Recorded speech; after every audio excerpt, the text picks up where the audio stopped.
In today's market update, we are going to check in with the stock market that are making their recovery from what was the fifth fastest sell-off of 10% or more since 1950. Also, for the stock market, if you want to get strong gains, volatility is the price of admission, and we have a wonderful chart that really drives this point home. And then in our rapid fire, we have inflation, eggs, and Tesla. You don't want to miss it. Let's dive into it.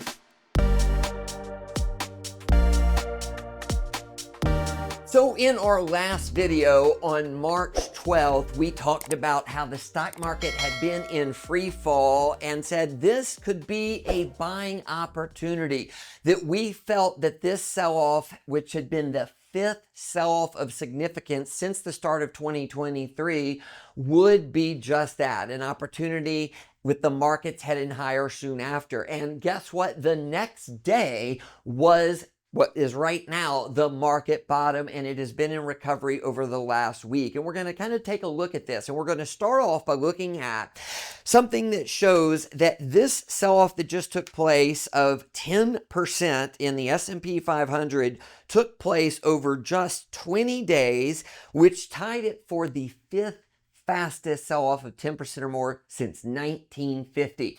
And if we take a look at a couple of these, you'll see here that the fastest decline of 10% or more was 8 days during the COVID sell-off. And look, we all know what happened there. The market went on and dropped over 35% in 4 weeks. It was a great buying opportunity for us. We took advantage of that for clients, but that was number one. Then the second quickest sell-off was actually in 2018, Trade War 1.0. So pretty similar to what we're dealing with now. That happened in just 13 days.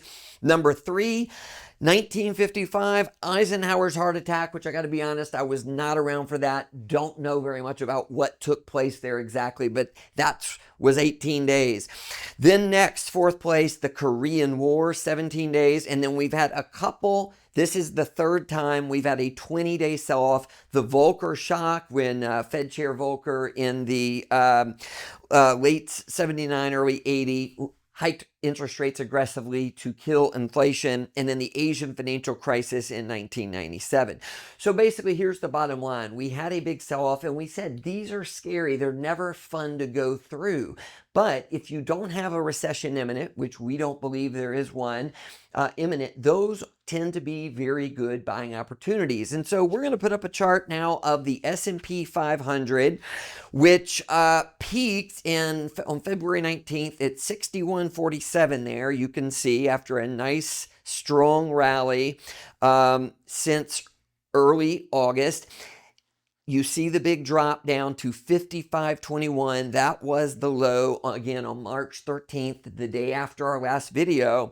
That is exactly to the penny a 10% sell-off. And that's not a surprise, folks, because that's when a lot of buyers like to come in. They like those round numbers. We got that buyers step in, and you can see over the last week and a half or so, the markets have recovered. Now, that does not mean that we're not going to go back and retest these lows or go lower. That is possible, okay? But we're saying right now, we still don't see a recession on the horizon, which means the risk reward here is still strong, because there are a lot of companies, really strong companies, down still 20%, 30% from where they were 3-4 weeks ago. So again, there continues to be buying opportunities in our mindset. And then I'll show one last chart here, which is the NASDAQ, very tech heavy. This dropped 13% in, about 20 days there, and it also has had a nice recovery so far. So very good news. The market's bottomed the day after our last video.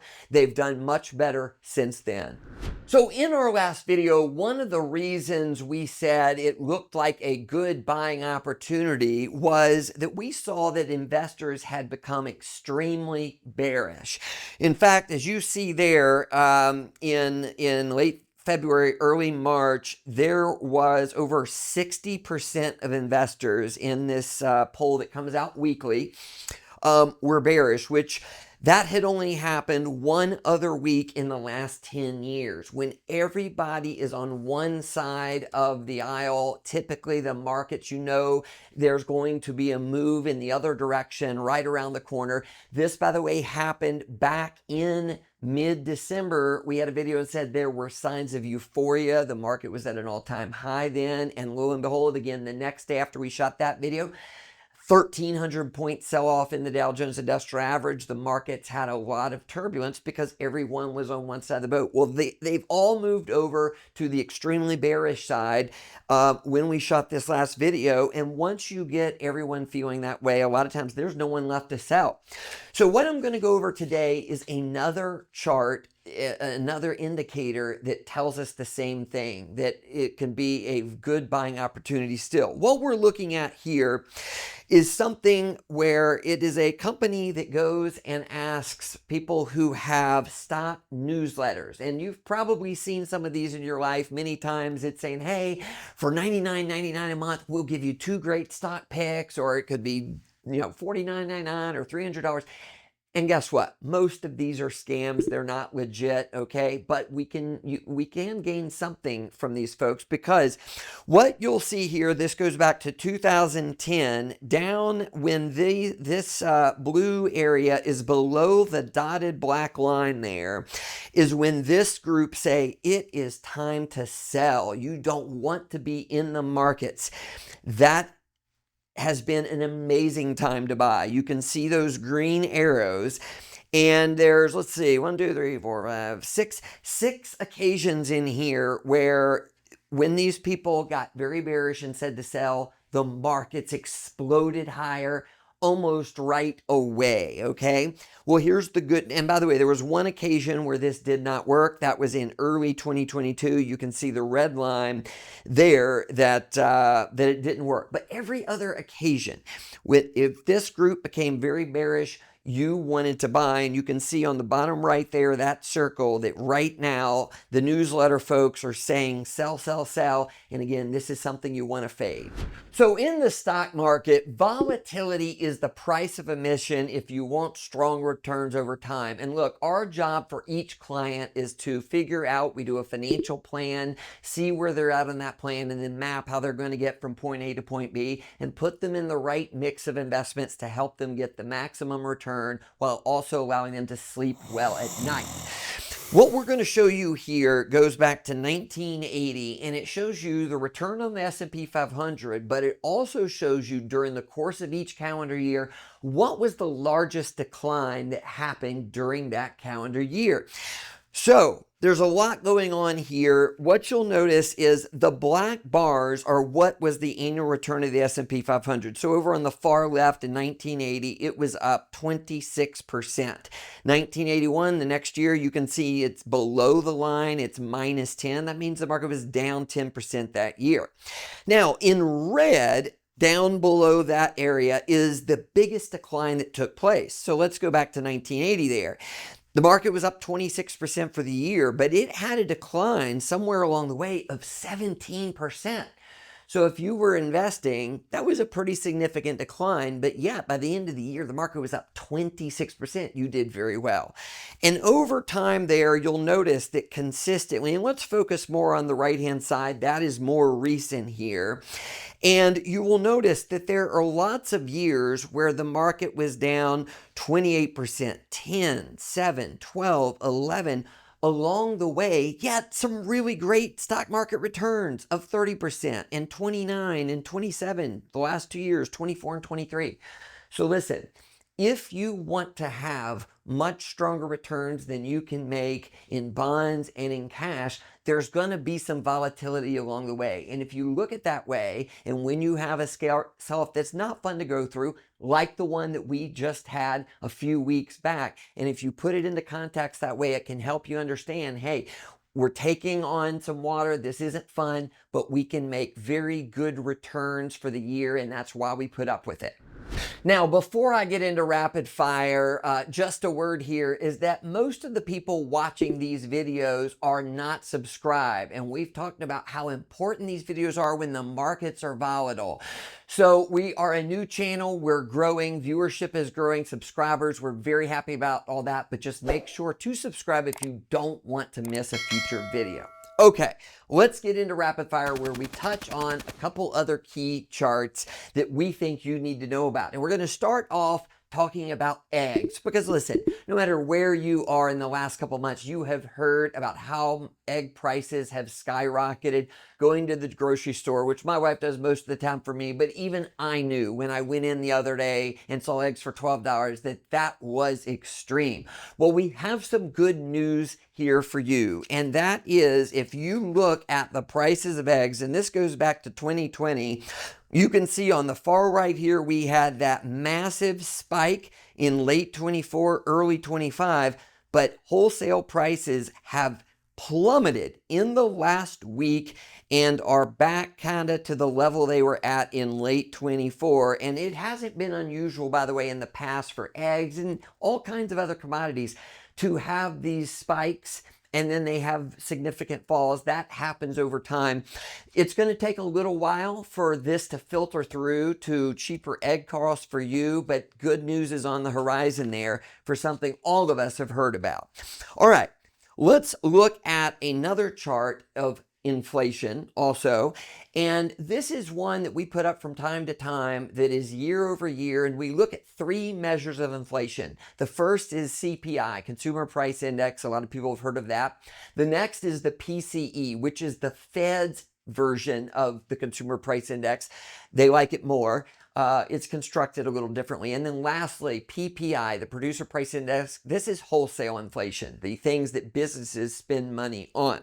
So when we look at this, this is a 3-year chart. You can see over on the left there, that was at the peak of inflation when you had numbers between 7 and 12% year over year. Prices today are about between 20 and 30% higher than they were 3-4 years ago. So people feel the pinch from higher prices. But the good news you can see there is that for the last year or so, the inflation rate has been pretty much going sideways to slightly lower. The exception to that is in orange there. Producer Price Index went up a little bit when mid-2023, that was at 0, went back up. It is recently inflected lower, but here's the thing. The CPI and the PCE are at 2.5% and 2.8%. We want to see those down at 2%, and that's what the Fed's looking for. But the Fed has made it clear recently, and they've said, look, we want this number to get to 2%, but we also are closely watching the jobs picture. And if we start to see the jobs picture really weakening, we are going to look to cut interest rates because we feel like inflation is under control. So that's just something that we want to let you know we're keeping an eye on is going to be important in 2025. Because right now the Fed's pricing in 2 to 3 rate cuts this year. Okay, the next thing we want to talk about is Tesla. And this, listen, this has been a lightning rod for years. Tesla stock, Elon Musk, and obviously everyone knows what's going on now with him, and that's crazy. The reason I'm pointing this out is that this is a stock we get asked about all the time, and that's been the case really for 10 years now. The thing that I say about this stock is that if you want to buy it, you're going to get a chance every year. It's going to decline 30, 40, 50, sometimes even more than 50%, and that's your opportunity. You can see this goes back to the start of 2020 or mid-2020, and you can see that this has had major moves up and major moves down, and it has a significant amount of volatility. What's happened recently, it's declined over 50%. There's been a lot of political risk here with what Elon Musk is currently doing. But I want to point something out. When this spiked to $488, so it was just cut in half, when it spiked to that level, a lot of the reason for that was its autonomous driving software, it was its robotics arm, and the energy storage that they have. And those were thought to be the real drivers of the future value. not how many more of his cars are going to sell. So the reason I'm pointing this out is that if you're a person who you like to take advantage of big declines in stocks that are more controversial, if you believe that this company in the future is going to be the leader in autonomous driving and in robotics and some of those other things we talked about here, this is a good time to buy, not when it's up 100% or 200% like it was just a few weeks ago.